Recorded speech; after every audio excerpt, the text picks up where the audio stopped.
Assalamualaikum warahmatullahi wabarakatuh. Ada waktu doa yang mustajab, di mana Bapak Ibu saat itu doa dikabulkan, insya Allah. Dan ini Pak Materi saya hari ini adalah waktu mustajab yang jarang orang tahu. Waktu mustajab yang jarang orang tahu Bapak Ibu. Saya sendiri termasuk membaca tafsirnya belakangan, Pak. Kalau ayatnya Bapak Ibu saya sudah sampaikan berkali-kali, termasuk dalam kajian magnet rezeki. Ayatnya Bapak Ibu saya sampaikan berkali-kali. Saya sampaikan tafsiran yang berbeda Bapak Ibu, yaitu saya beri judul Al-Maudi min Mawadi Ijabatid Doa. Salah satu dari Mawadi Ijabatid Doa, dari waktu dikabulkannya doa yang jarang orang tahu, yaitu Bapak Ibu singkatnya saja, di saat melihat orang lain bahagia, di saat melihat orang lain mendapatkan nikmat, di saat melihat orang lain mendapatkan nikmat, di saat kita mendengar kabar orang lain mendapatkan rezeki, mendapatkan kenikmatan, saat itu doa dikabulkan. Pak, memang banyak waktu-waktu mustajab yang sudah banyak kita tahu. Contohnya, yaitu waktu yang sangat mustajab adalah waktu menjelang subuh. Ini waktu yang sangat mustajab, Pak, menjelang subuh. Apalagi dimulai dengan qiyamul lail, dengan salatul tahajud, kemudian diteruskan dengan istighfar. Setelah salat tahajud, baca Quran, istighfar, menjelang subuh, itu waktu yang sangat mustajab. Hampir semua orang tahu, Pak. Apalagi dasarnya pun sahih. Imam Bukhari juga meriwayatkan, yanzilu rabbuna ila sama'id dunya, bahwasanya Tuhan kami Allah turun ke dunia, Pak. Allah Subhanahu wa taala turun ke langit dunia, ila sama'id dunya. Turunnya kapan Bapak Ibu? Di sepertiga malam terakhir. Masalah Bapak Ibu, di sepertiga malam terakhir Bapak Ibu, Allah turun ke langit dunia. Dan turunnya Allah, Pak, tidak tanggung-tanggung untuk mengabulkan doa-doa setiap orang yang berdoa, untuk memberikan setiap orang yang minta, bahkan mengampuni, memberikan ampunan kepada setiap orang yang minta ampunan. Tapi anehnya, Pak, anehnya, Bu, waktu tersebut jarang orang bangun, Pak. Memang tidak salah, Pak, minta di waktu salat duha bagus, minta di kapan pun bagus, tapi ada waktu di mana antum doa, antum minta, Allah turun ke langit dunia. Ini artinya, Pak, Allah lebih dekat lagi. Artinya Bapak Ibu lebih banyak dikabulkan doa. Tapi sayangnya aneh Bapak Ibu, jam-jam itu orang masih tidur. Padahal ini waktu-waktu yang kata Allah, man yada'uni fa'astajibalah. Siapa yang yada'uni, yang doa sama saya, fa itu artinya langsung, Pak, gak pakai lama. Fa'astajibalahu, saya penuhi permintaannya. Masya Allah. Tapi kok ibu katanya butuh banget sama Allah, tapi mintanya di waktu duha. Boleh memang, mintanya pada subuh, silakan, Pak. Tapi di saat yang Allah bilang fa'astajibalah, saat itu kita masih tidur, Pak.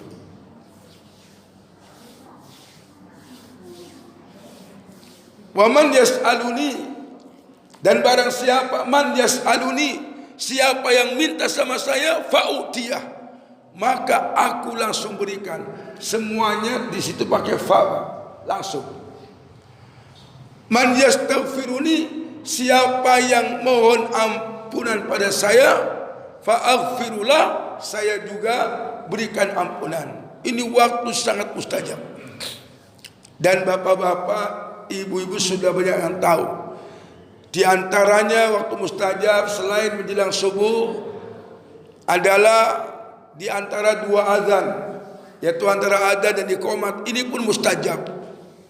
Makanya pantas bapak-bapak banyak yang datang sebelum imam datang, sebelum qomat. Kenapa? Saat bapak sesudah qobliyah teruskan dengan doa, itu pun termasuk waktu mustajab.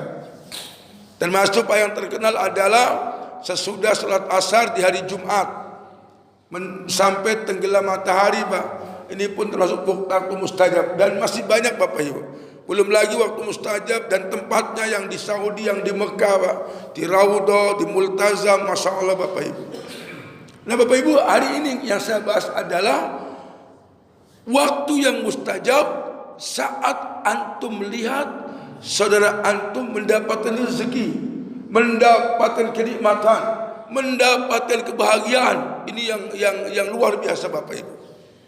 Sekaligus Bapak Ibu, ini adalah cara untuk mu'alajah, untuk mengobati penyakit dengki Bapak Ibu. Kan biasanya orang kalau lihat orang lain senang, dia malah sedih, itu dengki Pak. Orang lihat orang bahagia, dia malah stres, itu orang dengki. In tamsaskum hasanatun tasuhum. Quran surah Ali Imran 120. In tamsaskum, jika kalian memperoleh hasanah, kebaikan, kebahagiaan, dapat rezeki, dapat nikmat, tasuhum, mereka itu sedih. Jadi ada orang, Pak, kalau jenengan dapat nikmat dia sedih. Antum dagangnya laris dia sedih. Antum jualannya laku banyak dia sedih. Itu yang sedih orang dengki. Sebaliknya Bapak Ibu, ketika jenengan mendapatkan musibah, in yusibukum sayyi'ah, jika kalian mendapatkan sayyi'ah, keburukan, ditimpa keburukan, musibah, dagang sepi, jualan gak laris, usahanya bangkrut, yafrahu biha, mereka malah bergembira. Jadi ada Pak, ada orang bergembira saat antum dagang sepi, saat antum usahanya gak jalan, dia senang Bapak Ibu. Itu dengki Pak. Maka salah satu cara mengobati dengki adalah ilmui materi ini Pak. Ilmui materi ini apa Pak? Senang melihat orang lain senang, dan itu jadikan sarana buat berdoa. Bapak-bapak, ibu-ibu saya hormati, saya akan mengawalinya bapak-bapak dari Quran surah Ali Imran ayat 37 aja Pak. 35, 36, 37. Tapi yang saya langsung singkat di 37, 38, 39. Kalau tempat lain pas saya mulai dari 35. Dari kisah Ibu Hana. Saat Ibu Hana sedang mengandung Bapak Ibu, Bunda Maryam dalam kandungan. Itu Ibu Hana sudah berdoa kepada Allah agar punya anak-anaknya soleh, agar punya anak-anaknya benar-benar mengabdi kepada Allah, membebaskan Masjidil Aqsa Bapak Ibu. Itu nadarnya Ibu Hana, yaitu ibunya Maryam Bapak Ibu. Bersalmati di Quran surah Ali Imran ayat 37, Allah Subhanahu wa taala berfirman, A'udzu billahi minasy syaithanir rajim. Fataqabbala rabbuha biqabulin hasanin wa anbata nabatan hasana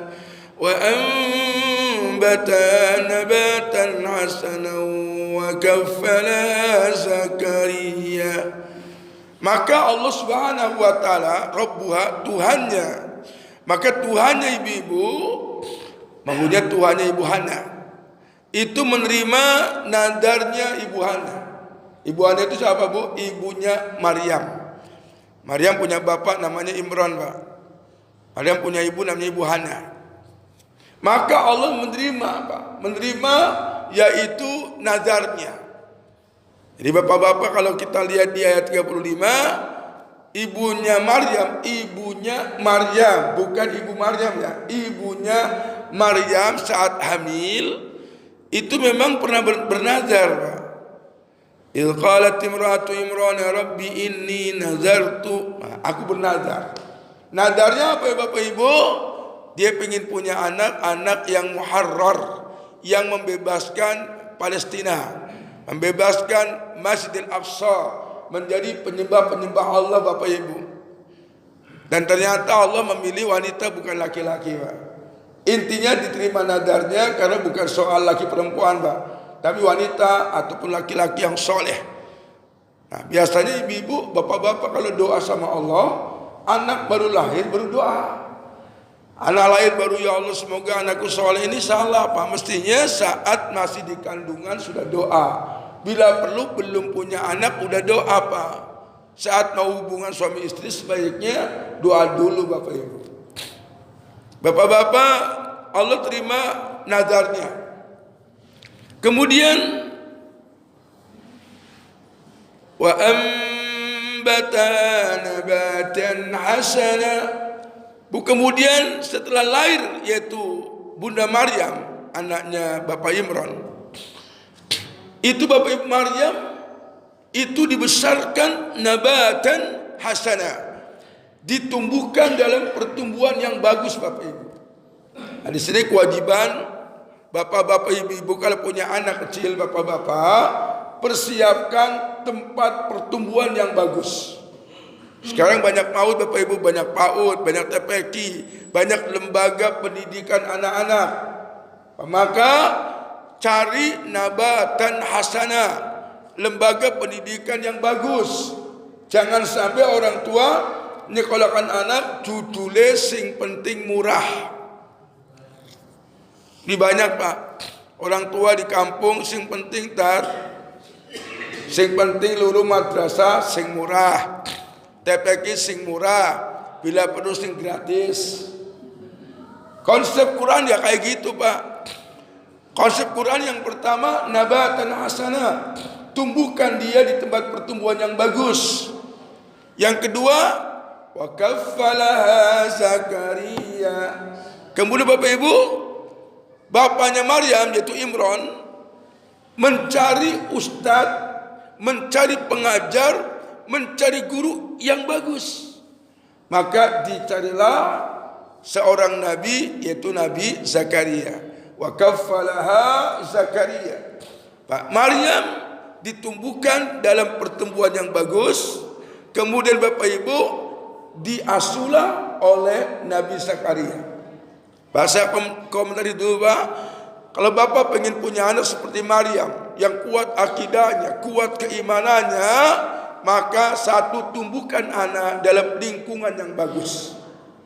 Kalau Bapak nggak bisa mendidik anak sendiri, cari tempat, mau TPQ, mau madrasah, mau PAUD, monggo. Tapi yang guru-gurunya wa kaffalaha Zakaria seperti Zakaria. Jangan lagi-lagi yang kata sing penting sing murah perkara mutu nomor 2. Jangan, Pak. Insya Allah Bapak Ibu, demi Allah, kalau sudah yakin sama Allah, soal mahal itu nggak masalah, Pak.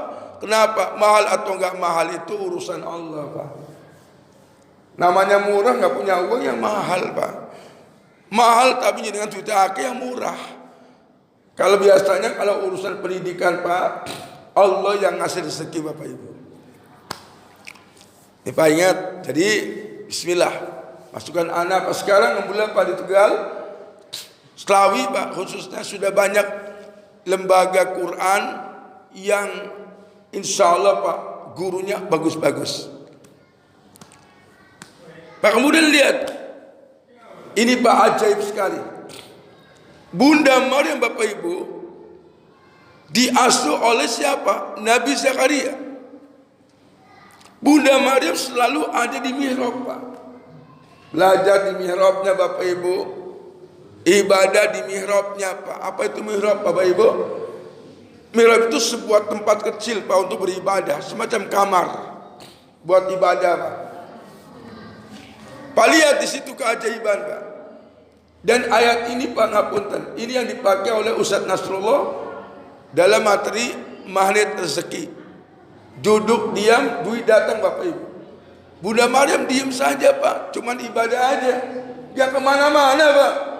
Bunda Maryam gak ke pasar, tidak ke mall, tidak GoFood, tidak online. Tapi setiap Nabi Zakaria masuk ke mihrabnya Maryam, selalu ada makanan. Masya Allah. Kita lihat ayatnya di sini. Kullama dakhala 'alaiha Zakaria al-mihrab. Setiap kali Nabi Zakaria masuk ke mihrabnya Bunda Maryam. Namanya pengasuh Pak, ngurusi tidak cuma pendidikan Pak, termasuk bagaimana pendidikan jasadiah. Perlu pertumbuhan gizi yang bagus, ngasih makanan. Setiap kali masuk ke mihrabnya Pak, perhatikan, wajada indaha rizqa. Selalu Nabi Zakaria mendapati di tempat itu rizqa, ada rezeki Pak, ada makanan, Masya Allah. Padahal Ibu Maryam gak kemana-mana Bu, tidak ke pasar, tidak ke mall, tapi selalu ada makanan Pak. Kalimat Qur'annya kullama, setiap kali masuk, bukan yang sekali Pak, setiap kali masuk ada lagi.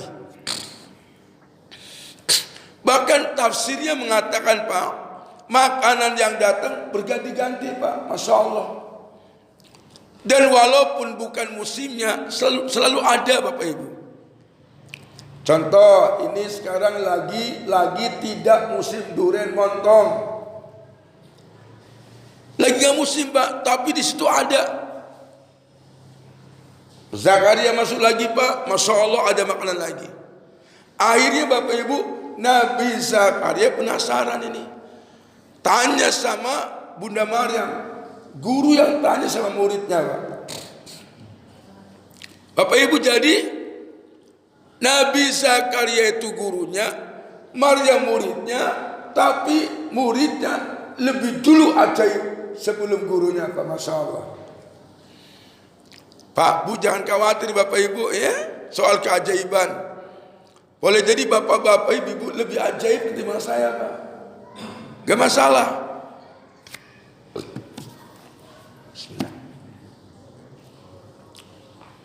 Dan guru tidak salah Bapak Ibu belajar keajaiban pada muridnya. Masya Allah ini Pak, gak usah malu, gak usah sombong Pak. Pak tanya sama Maryam, kata Nabi Zakaria, qala ya Maryamu anna laki hada. Wahai Maryam, dari mana kau dapatkan makanan ini? Karena Nabi Zakaria yang rawat, tak ngerti. Bunda Maryam gak kemana-mana.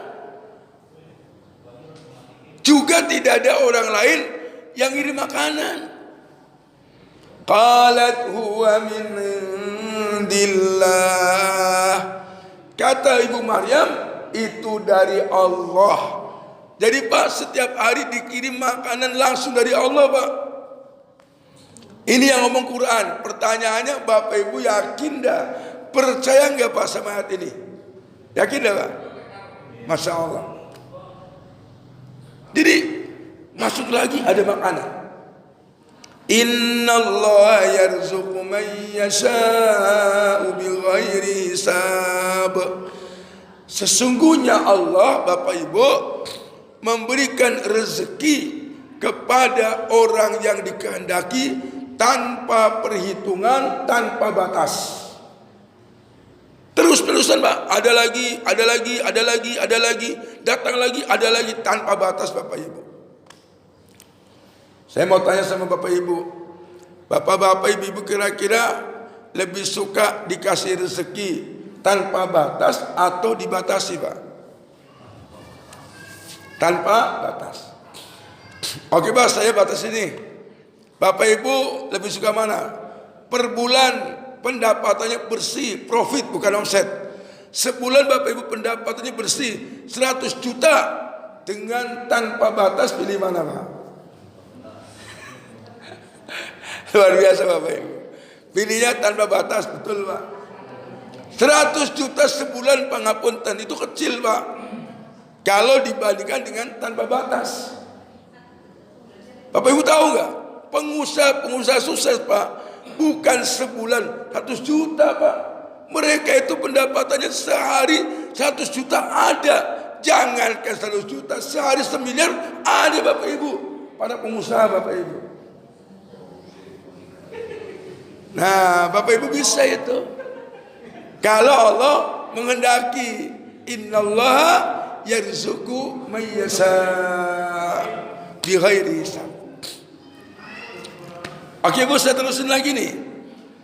Pak, lihat ayat 38. Nabi Zakaria Bapak Ibu setiap hari berdoa kepada Allah minta seorang anak. Puluhan tahun Pak doa sama Allah, doanya gak dikabul-kabul Pak. Kenapa gak dikabulkan Bapak Ibu? Nabi loh yang doa. Satu, jelas gak dikabulkan lah Bu. Nabi Zakaria minta anak sementara istrinya mandul. Coba, istrinya mandul Bapak Ibu. Kalau istrinya mandul, ya otomatis secara kedokteran gak mungkin punya anak Pak.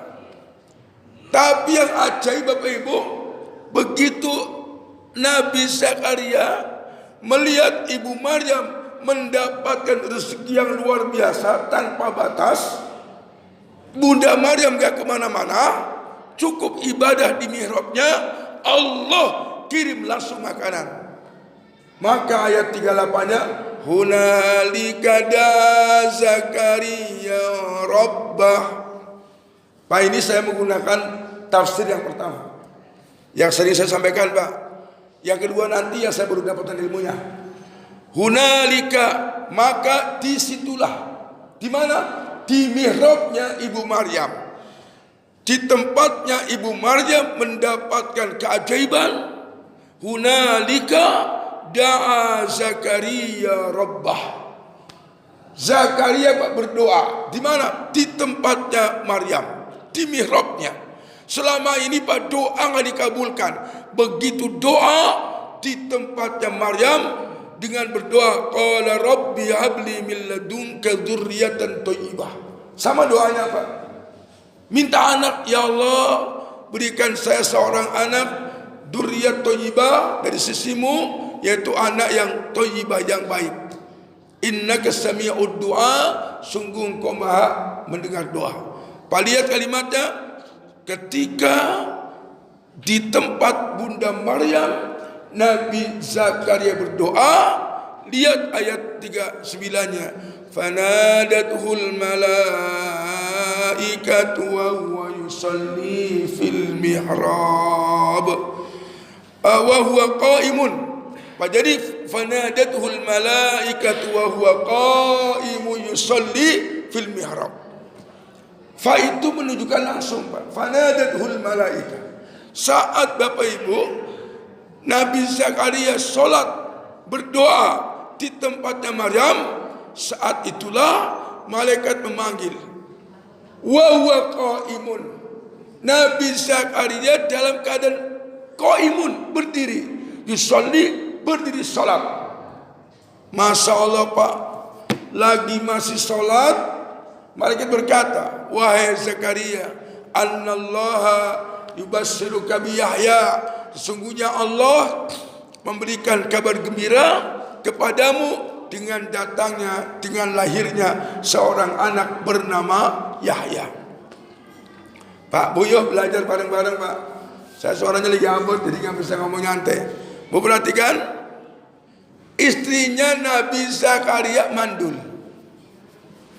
Nabi Zakaria Pak rambutnya sudah beruban, tenaga udah loyo, tulang belulang udah letih, udah udah lemah Bapak Ibu. Cara akal tidak mungkin punya anak. Tapi setelah doa di tempat ajaib, tempatnya Bunda Maryam, dikabulkan doa. Ini pelajaran pertama Bapak. Pelajaran pertama adalah antum doa di tempat-tempat orang soleh, berdoa dikabulkan. Misalnya dengar kabar doa di Raudhah dikabulkan, bismillah, antum berangkat umroh, doa di Raudhah. Hunalika da'a, di sana antum doa. Di Multazam, apalagi ada hadisnya, doa. Pak, ini yang menarik Bapak Ibu, yang menarik. Saya barusan mendengar dari seorang Syekh Madinah Bapak Ibu. Itu menyampaikan tafsir lain apa Bapak Ibu? Hunalika da'a Zakaria. Dia mengatakan saat itulah, ini Pak yang luar biasa. Saat itulah Nabi Zakaria berdoa. Kemudian kata saya, di antara doa waktu yang dikabulkan adalah indama tara ni'matan li akhikal muslim. Indama tara, kata beliau, ketika Anda melihat nikmatan, kenikmatan li akhikal muslim yang Allah berikan pada saudaramu, Anda lihat dia dapat nikmat, mobil baru, rumah baru, saat itulah kata beliau, hada maudi min mawaidi ijabati doa. Masya Allah, ini adalah tempat dikabulkan doa atau waktu dikabulkan doa. Bapak Ibu, ini pelajaran yang menarik Pak. Pelajaran menarik di saat Bapak Ibu mendengar orang lain mendapatkan nikmat, orang lain Pak dapat nikmat, Anda lihat, saat itulah berdoa. Misalnya aneh main ke rumahnya Pak Ayi, udah lama gak main. Waktu main ke rumahnya kaget Pak, Masya Allah, tahu-tahu ada mobil Innova baru. Begitu lihat Innova baru Pak, antum saat itu doa kabul Pak. Dan ini sekaligus mengikis sifat dengki. Biasanya orang kan kalau lihat orang lain beli mobil baru stres Pak. Hah? Mobilnya baru, lemes Bapak Ibu. Karena orang dengki itu gak senang Pak. Tapi kalau antum udah tahu ilmu ini, Masya Allah, tidak baperan. Antum lihat statusnya orang. Misalnya statusnya Pak Basori ini pergi sama keluarga, diajak anak-anaknya sukses, misalnya jalan-jalan ke pantai A, di sana kemudian berenang bareng, makan di hotel, semuanya luar biasa masakannya, makanannya, kemudian beri status. Orang yang tahu Pak ayat ini, antum berstatus, Masya Allah, Pak Basori tempat yang enak-enak, maka antum doa. Tapi kalau orang yang baperan beda Pak. Boleh jadi komennya gitu aja pamer. Nah ini bikin sakit orang, bikin status Bapak Ibu. Pak, kita belajar Pak. Belajar senang ketika orang lain senang. Jamaah Masjid As-Sarif berangkat umroh. Masjid As-Sarif ada grupnya, grup Masjid As-Sarif. Teman bapak yang umroh tahu-tahu di Raudhah, saking senangnya, kemudian selfie, dikirim di grup. Antum lihat dia bahagia, doa. Jangan ada lagi komentar begini, tolong ahi, jangan pamer dong kalau umroh. Itu menyakitkan Pak. Pak, tolong ya Bapak Ibu, urusan dia itu pamer atau enggak, urusan dia dengan Allah. Dia ria atau tidak, urusan dia dengan Allah. Tapi urusan saya, antum kalau lihat orang lagi bahagia, bismillah, bikin dia bahagia. Antum lihat temannya sedang senang di Raudhah ibadah, kirim ke grup, antum jawab, ikut senang mendengarnya. Masya Allah, semoga umrohnya mabrurah, makbulah. Tolong ahiyah, doakan saya nyusul. Itu Masya Allah Pak. Soal nanti antum mau ngomong soal dia pamer atau enggak, antum bilang sama aneh, Ustaz, tolonglah diingatkan, barangkali dia pamer. Ustaz punya cara sendiri Pak. Nanti caranya dalam pengajian. Bapak Ibu, sekiranya jenengan di Raudhah depan Ka'bah, sekiranya kira-kira mau nge-share dan tujuannya pamer, ria, sebaiknya jangan kayak gitu kan. Tapi kalau Bapak Ibu yakin nge-share yang untuk motivasi teman-teman biar semangat umroh, semangat haji, Anda untuk motivasi, silakan share. Dan saya bilang dengan Bapak Ibu, dan tolong Bapak Ibu, kalau ada orang lain haji, umroh, kemudian mereka kirim foto kepada antum yang lagi wukuf, tidak usah dikomentari, tolong jangan pamer. Itu menyakitkan mereka. tapi jadikan antum bahagia, bikin dia bahagia. Ingat ayat ini Pak. Hunalika da'a Zakaria rabbah. Saat itulah antum doa. Teman antum sedang doa di Ka'bah depan Masjidil Haram, tidak dikomentari pamer ria, tapi antum bilang, ya Allah semoga doanya dikabulkan. Tolong doakan saya. Saat itu antum doa dikabulkan. Pak Masya Allah, lihat Bapak Ibu. Nabi Zakaria saat Bunda Maryam senang mendapatkan rezeki langsung dari Allah. Walaupun saat doa istrinya mandul, doanya pengen punya anak bisa dikabul Bapak Ibu. Apalagi cuma soal mata. Mata Ustadz melihatnya kurang jelas, kurang luas. Insya Allah Bapak Ibu, yang namanya istri mandul aja bisa punya anak dengan izin Allah. Maka belajar, kalau ada orang lain senang, jadikan doa, hilangkan kedengkian. Bapak Ibu, Bunda Isa, semoga bermanfaat. Jadi intinya materi baru ini adalah senang kalau lihat orang lain senang, ikut bahagia, lihat orang lain bahagia, dan saat itu adalah doa dikabulkan. Masya Allah, semoga bermanfaat. Tapi tetap Bapak Ibu, kalau mau nge-share tentang ibadah, tetap kita bertanya pada diri kita. Kalau itu adalah ria, jangan. Tetapi kita kalau melihat orang lain yang nge-share, belajar untuk bikin dia bahagia. Soal dia ria, urusan dia dengan Allah. Urusan saya adalah bahagiakan dia. Semoga bermanfaat. Tutup dengan Assalamualaikum warahmatullahi wabarakatuh.